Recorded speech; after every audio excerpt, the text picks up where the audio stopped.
मुंबई के विरार पश्चिम में स्थित है ग्लोबल सिटी। यहीं पर पैराडाइज सोसाइटी के फ्लैट बने हुए हैं जिनमें सैकड़ों लोग रहते हैं। 20 जनवरी 2019 इस दिन सोसाइटी में रहने वाले लोग जब नीचे आ रहे थे तभी उन्हें तेज़ बदबू आती हुई महसूस होती है।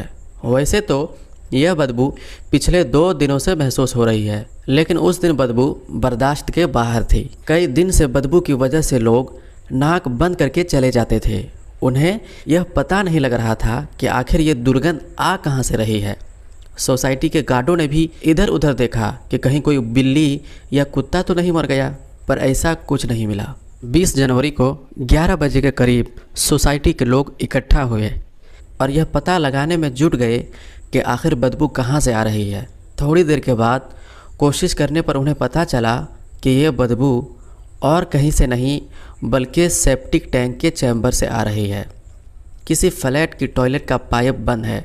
यह पता लगाने और उसे खुलवाने के लिए सोसाइटी के लोगों ने 2 सफाई कर्मियों को बुलवाया। सफाई कर्मचारियों ने चेक करने के बाद पता लगा लिया कि सोसाइटी के सी विंग के फ्लैटों का जो पाइप सेप्टिक टैंक में आ रहा था वो बंद है। सी विंग में 7 फ्लैट थे, उन्हीं का पाइप नीचे से बंद हो गया था। पाइप बंद होना आम बात होती है जो आए दिन फ्लैटों में देखने को मिलती रहती है। सफाई कर्मचारियों ने जब वह पाइप खोलना शुरू किया तो उसमें मांस के टुकड़े मिले। पाइप में मांस के टुकड़े फंसे हुए थे जिनकी सड़ांध वहां फैल रही थी। सोसाइटी के लोगों को यह बात समझ नहीं आ रही थी कि किसी ने मांस डस्टबिन में फेंकने के बजाय फ्लैट में क्यों डाला। जब पाइप में मांस ज़्यादा मात्रा में निकलने लगे तो सफाई कर्मियों के अलावा सोसाइटी के लोगों को भी आश्चर्य हुआ। शक होने पर सोसाइटी के एक शख्स ने पुलिस को फ़ोन करके इसकी जानकारी दे दी। सूचना मिलने पर अरनाला थाने के इंस्पेक्टर सुनील माने पैराडाइज सोसाइटी पहुंच गए। पाइप में फंसे मांस देखकर उन्हें भी आश्चर्य हुआ। उसी दौरान उन्हें मांस में इंसान के हाथ की 3 उंगलियां दिखी। उंगलियां देखते ही उन्हें माजरा समझते देर नहीं लगी। वो समझ गए कि किसी ने कत्ल करके के छोटे छोटे टुकड़े करके इस तरह ठिकाने लगाने की कोशिश की है। जल्द ही यह बात पूरी सोसाइटी में फैल गई, जिसके चलते आदमियों के अलावा तमाम महिलाएं भी वहां जुटने लगी।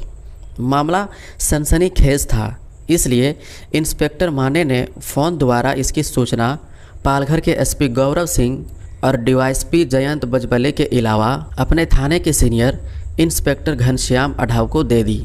पुलिस कंट्रोल रूम में यह सूचना मिलने के बाद क्राइम ब्रांच की टीम भी मौके पर पहुंच गई। पुलिस ने मांस के समस्त टुकड़े अपने कब्जे में लिए। पुलिस की समझ में यह बात नहीं आ रही थी कि जिसकी हत्या की गई है वो इसी सोसाइटी का रहने वाला था या फिर कहीं बाहर का। जिस पाइप में मांस के टुकड़े फंसे मिले थे वह पाइप सी विंग के फ्लैटों का था। इससे यह बात साफ हो गई थी कि कत्ल इस विंग के ही किसी फ्लैट में किया गया है। सी विंग में 7 फ्लैट थे। पुलिस ने उन फ्लैटों को चारों ओर से घेर लिया ताकि कोई भी वहां से पुलिस की मर्जी के बिना कहीं जा न सके।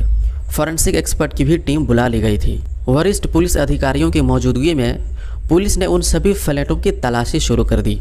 तलाशी के लिए पुलिस फ्लैट नंबर 602 में पहुंची।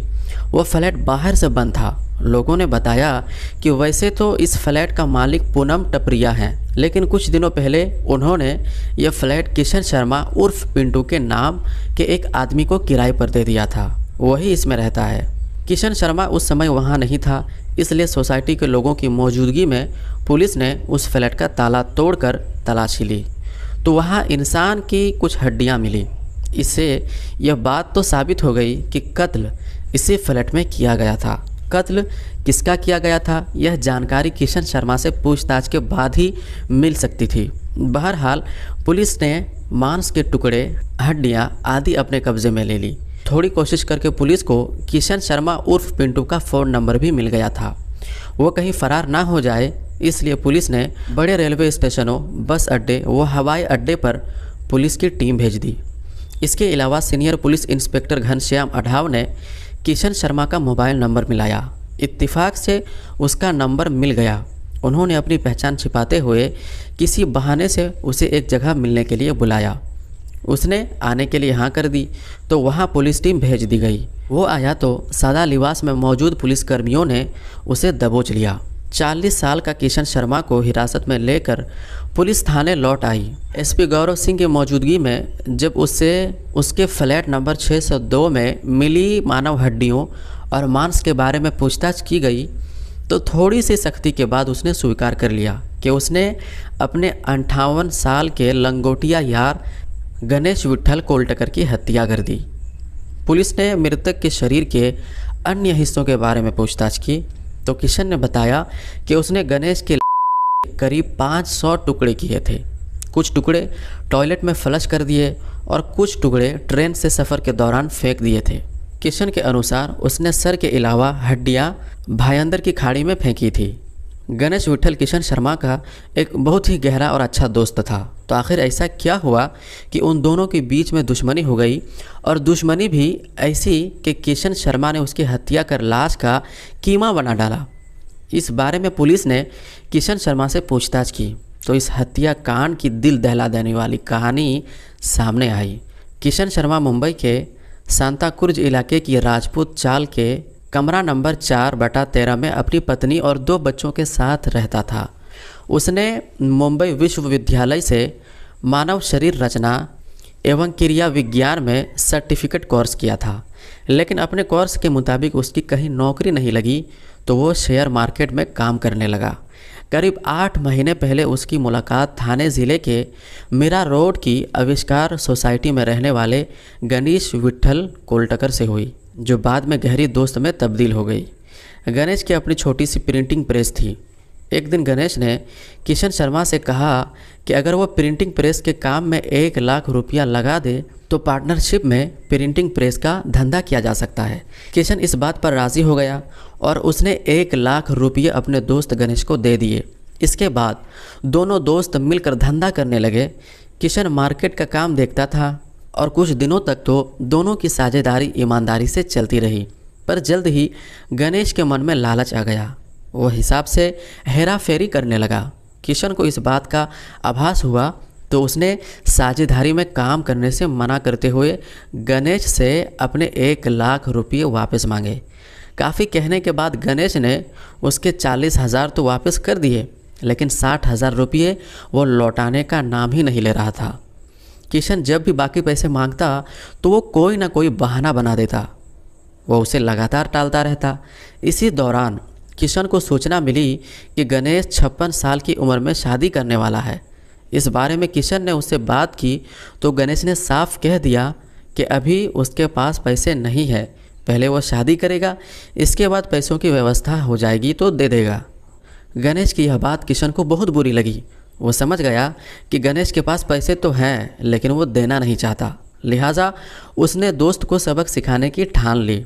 उसने तय कर लिया कि वो गणेश को ठिकाने लगाएगा। योजना बनाने के बाद उसने विरार क्षेत्र के पैराडाइज सोसाइटी में फ्लैट नंबर 602 किराए पर ले लिया। वो फ्लैट पूनम टपरिया नाम की एक महिला का था। किशन कभी कभी अकेला ही उस फ्लैट में सोने के लिए चला आता था। योजना के अनुसार 16 जनवरी 2019 को किशन शर्मा अपने दोस्त गणेश विट्ठल कोलटकर को लेकर पैराडाइज सोसाइटी के फ्लैट में गया। फ्लैट में घुसते ही किशन ने उससे अपने 60,000 रुपये मांगे। इसी बात पर दोनों के बीच झगड़ा हो गया।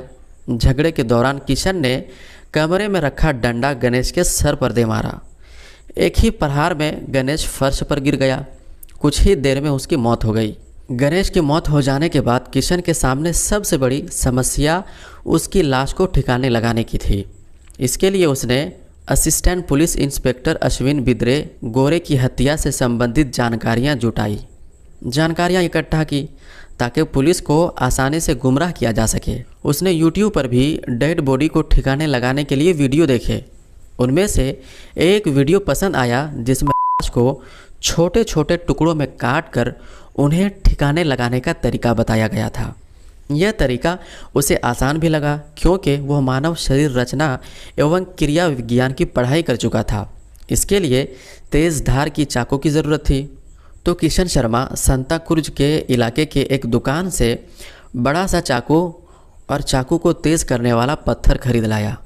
फ्लैट पर पहुंचकर किशन शर्मा ने सबसे पहले गणेश विट्ठल कोलटकर की लाश का धड़ से अलग करके उसे एक पॉलीथीन में रख लिया। इसके बाद उसने के 500 से अधिक टुकड़े कर दिए। शरीर की हड्डियां और पसलियों को उसने तोड़कर अलग कर लिया था। वो मांस के टुकड़ों को टॉयलेट की फ्लश में डालता रहा। सिर और हड्डियां उसने भायंदर की खाड़ी में फेंक दी।